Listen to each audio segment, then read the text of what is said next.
एकांत में रानियों के साथ बेटों को बहुओं को लेकर के बैठे हैं परिवार के साथ। तो गोस्वामी तुलसीदास जी कहते हैं कि जिस प्रकार भाट बिरुदावली गाते हैं उसी प्रकार श्री चक्रवर्ती जी महाराज अपने मुख से जनक जी महाराज की बिरुदावली गा रहे थे। ये प्रसंग सुनने में तो बड़ा सामान्य सा लग रहा है, लेकिन इसका अर्थ बहुत गंभीर है।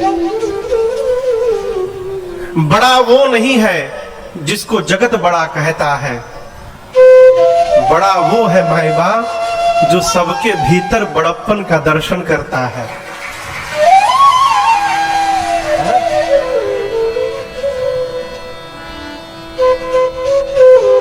ये प्रसंग कहता है कि जीवन में जहां से भी आइए केवल वहां की प्रशंसा करिए, जिसके घर से भी आइए केवल प्रशंसा करिए। कमी कहां नहीं है हो। अपने चेहरे पर दाग लग जाए तो बिना दर्पण के दिखाई नहीं पड़ता है, लेकिन दूसरे के चेहरे के दाग को देखने के लिए दर्पण की आवश्यकता नहीं पड़ती है। विनोद बाबू क्या करिए? प्रशंसा करिए। और याद करिएगा, रखिएगा, प्रशंसा करना भी स्वभावजन्य है। यदि चाचा जी प्रशंसा करने का स्वभाव नहीं है तो आदमी बैकुंठ में भी जाकर निंदा करेगा, और यदि प्रशंसा करने का स्वभाव बन गया तो आप अभाव में भी प्रशंसा गाते रहेंगे और नाचते रहेंगे। एक बड़ी बड़ी गूढ़ कथा मैं आपको सुनाऊं।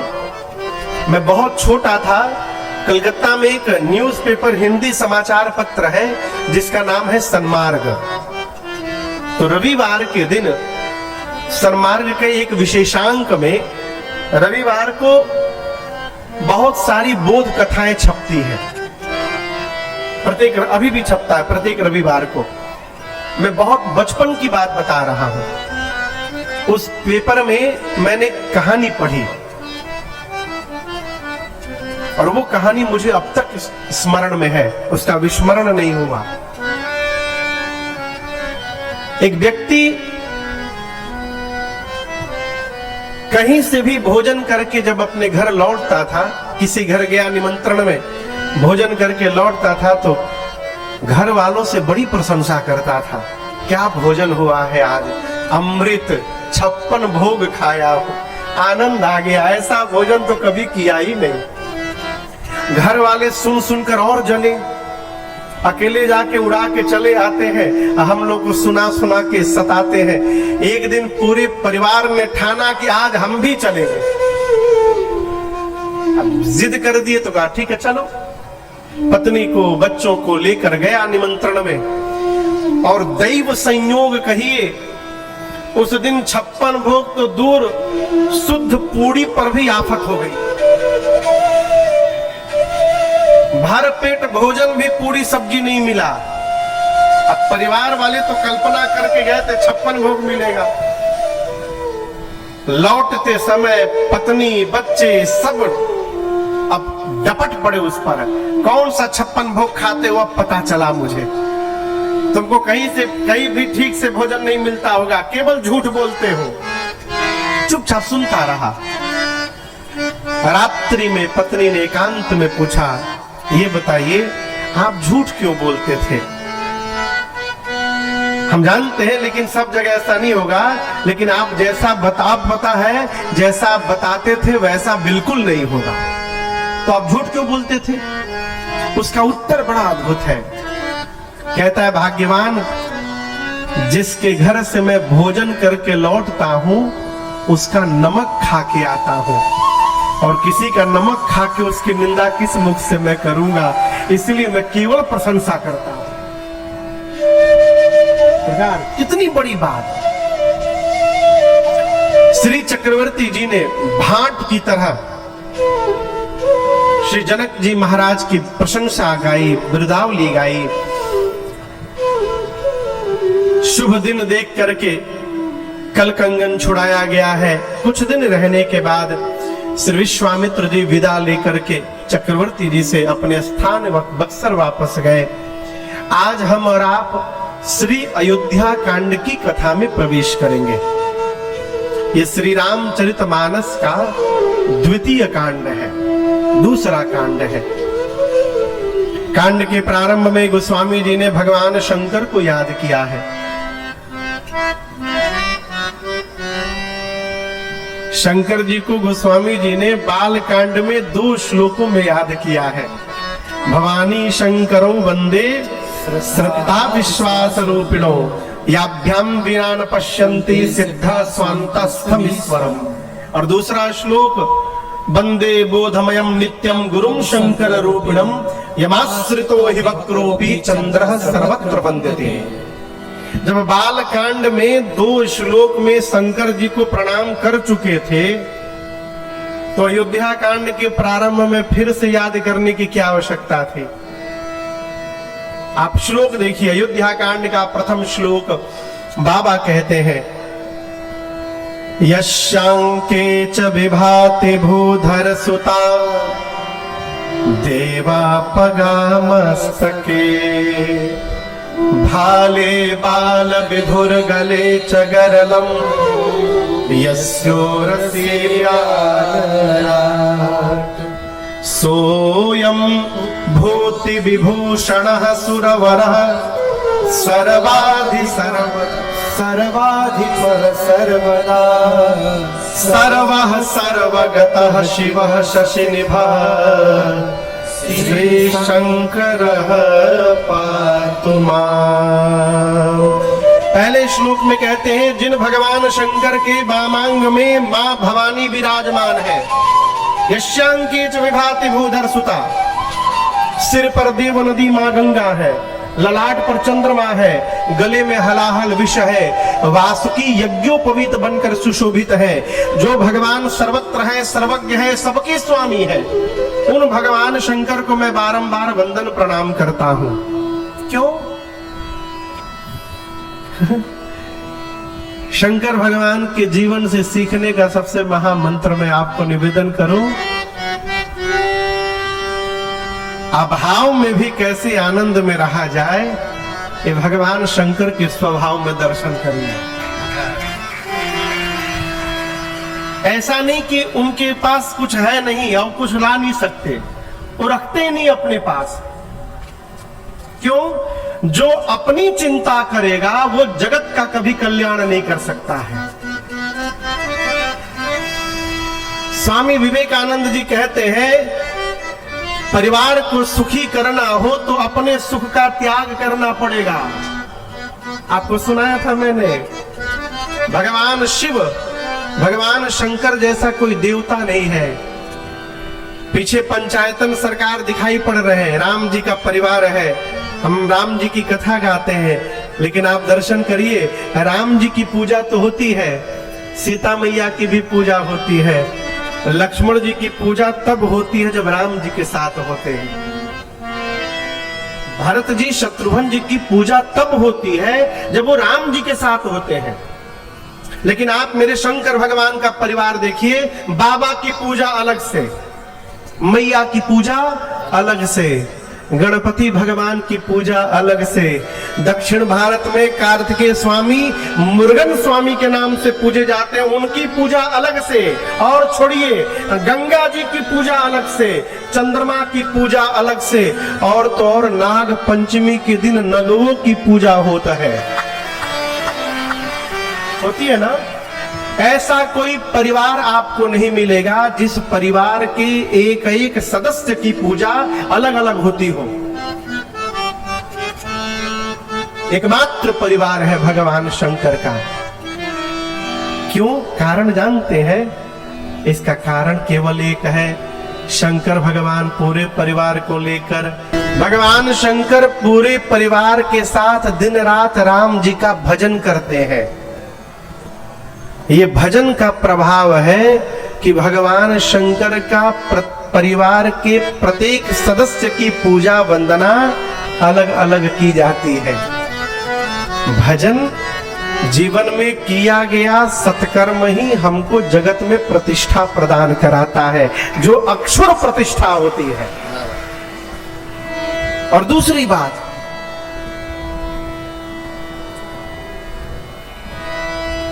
लोग समझते कि भगवान का भजन करो, साधु महात्मा बन जाओ तो झंझट से समाप्त हो जाओगे। कितना झंझट तो सरकारें लोग जान रहे होंगे। संसार में ऐसा कोई मनुष्य नहीं मिलेगा आपको जिसके पास कोई समस्या ना हो।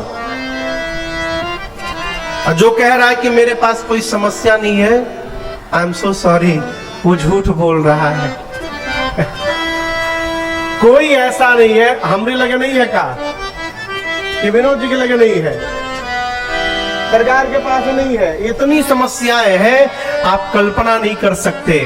मनुष्य का शरीर मिला है तो जवानी में समस्याएं आएंगी। उन समस्याओं में रहने के बाद भी भगवान का भजन बनता रहे, यही शंकर भगवान का जीवन है और यही इनसे सीखना है।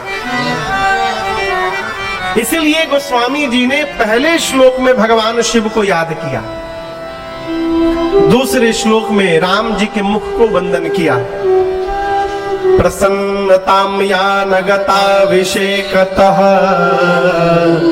तथा न ममले वनवास दुःखतः मुखाम्बुजश्री रघुनन्दनस्य मे सदास्तु सा मंजुल मंगल प्रदा।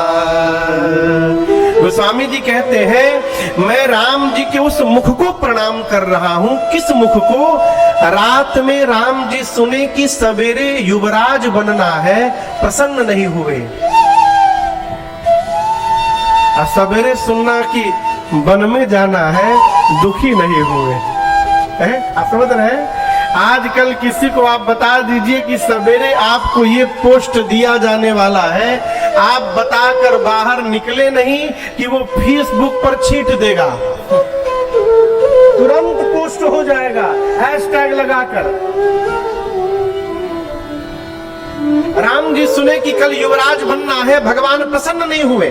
प्रसन्नताम यानगताभिषेकतः, प्रातः काल सुने कि युवराज नहीं, अब तो वनवासी बनना है। तथा न ममले वनवास दुःखतः, वन में जाना है, सुनकर दुख नहीं हुआ। हर परिस्थिति में राम जी का जो मुख एक समान रहता है, गोस्वामी जी कहते हैं मैं उस मुख को बारंबार वंदन प्रणाम करता हूं। यही मुख भक्तों का मंगल करने वाला है। तीसरा श्लोक, ये दूसरा श्लोक क्यों लिखा? जीवन में आनंद पूर्वक यदि रहना चाहते हैं तो परिस्थिति को स्वीकार करने का स्वभाव बनाइए। क्या करने का? स्वीकार। कई बच्चे नंबर कम आता है तो सुसाइड कर लेते हैं। एक परीक्षा का नंबर हमारे जीवन को निर्धारित नहीं कर सकता है। एक परीक्षा का नंबर हमारे जीवन को निर्धारित नहीं कर सकता। अंगूठा लगाने वाले लोग भी जगत में क्रांति करके बैठे हुए हैं। अंगूठा लगाने वाले लोग भी संसार में क्रांति करके बैठे हैं। और 100% नंबर लाने वालों को भी मैंने देखा है, घर में पागल बन करके बैठे हैं, मैंने देखा है। परीक्षा मनुष्य को अपना 100% देना चाहिए, अपना 100%। मैं किसी को अब तो लोग पूछते महाराज जी हमारे लिए क्या आज्ञा है? एक काम करिए, आपको जो भगवान ने काम सौंपा है ईमानदारी से अपना काम करिए। बस आप जो काम करते हैं, जो मनुष्य ईमान पूर्वक, नैतिकता पूर्वक, धर्म पूर्वक अपने कर्तव्य का पालन करता है, वो 24 घंटा भजन करता है। मजीरा लेकर गाना भजन नहीं है। यदि अपने आप दायित्व का निर्वहन धर्म पूर्वक कर रहे हैं तो आप भजन में ही जी रहे हैं। माताएं यदि भाव से भोजन बना रही हैं तो ये भोजन बनाना ही इनके जीवन का भजन है। यदि मन में ये भाव हो गया कि ये भोजन ठाकुर जी को भोग लगेगा, ये भोजन बनाना ही भजन है, अलग से कुछ करने की आवश्यकता नहीं है। आपको समझ में बात आ रही है मेरी?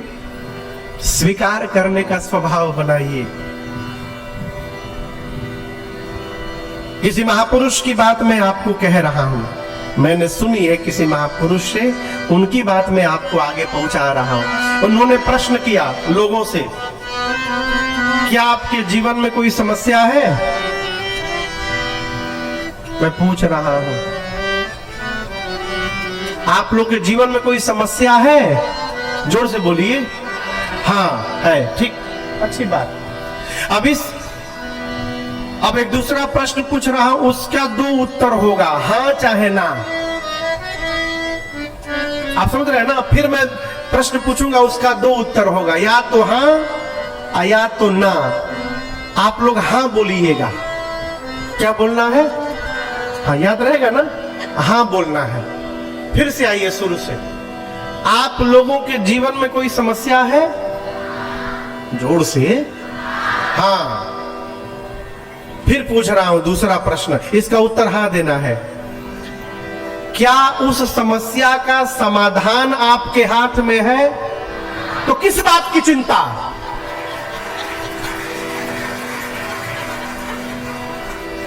यदि समस्या का समाधान आपके हाथ में है तो किस बात की चिंता? समाधान करिए। अब ना बोलिएगा, ना। क्या बोलिएगा? फिर से आइए। क्या जीवन में कोई समस्या है? हाँ। हाँ बोलिए। हाँ। अब इसके बाद वाले में ना बोलना है। पहले हाँ बोले थे, हाँ अब ना बोलना है। क्या उस समस्या का समाधान आपके हाथ में है? तो किस बात की चिंता? बड़ा गंभीर विषय है। यदि समस्या का समाधान आप कर सकते हैं तो क्यों रोना? समाधान करिए। और जब आप कुछ कर ही नहीं सकते तो फिर क्यों रोना? जो होगा उसको देखा जाएगा। आनंद में रहिए। आप कर सकते हैं तो करिए, नहीं कर सकते तो कहां रोना? अरे मरना ही है तो आज क्यों मरना? जब आएगा तब मरा जाएगा।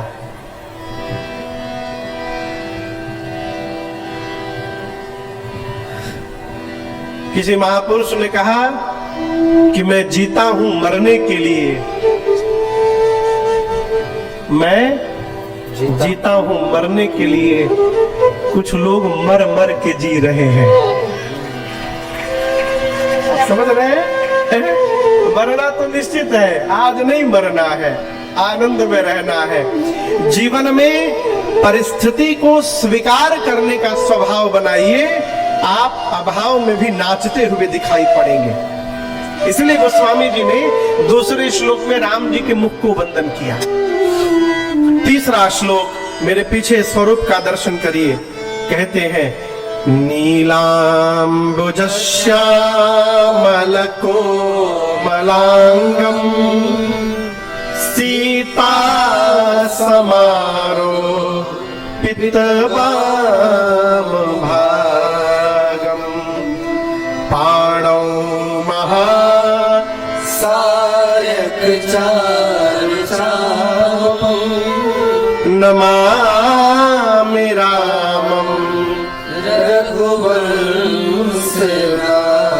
गोस्वामी जी कहते हैं, नील अंबुज यानी नीले बादल के समान जिनका रंग है। नीलांबुज श्यामल कोमलांगम, जिनके श्याम वर्ण के कोमल कोमल अंग है। सीता समारोपित वाम भागम, जिनके वाम भाग में मां सीता जी विराजमान है। पाणौ, पाणी मने हाथ, अब पाणौ मने उभौ, दोनों हाथ में। पाणौ महासायक चारु चापम, एक हाथ में महासायक राम जी के बाण का नाम है अमोघ बाण, एक हाथ में अमोघ बाण। चारु चापम, चारु मने सुंदर, चाप मने धनुष। एक हाथ में अमोघ बाण और दूसरे हाथ में सारंग धनुष लेकर के अयोध्या के सिंहासन पर जो राम जी विराजमान है। नमामि रामम रघुवंशनाथम, उन राम जी को मैं बारंबार प्रणाम करता हूं। ये अयोध्या कांड के 3 श्लोक हैं। 3 श्लोकों के बाद गोस्वामी जी ने दोहा लिखा। ये दोहा आप लोगों में से किसको किसको याद है? हाथ उठाइए। अयोध्या कांड का पहला दोहा कितने लोगों को याद है? सीपी भी आपको याद है?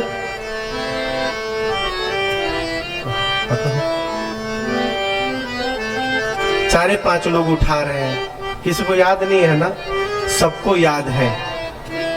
आइए साथ में गाइए मेरे।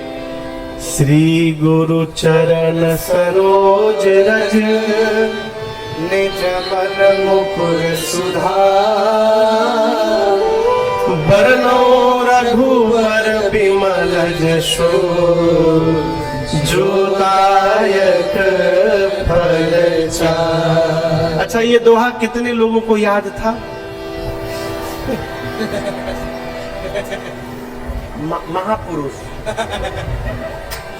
कितने लोग को याद था? पहले क्यों नहीं हाथ उठाए?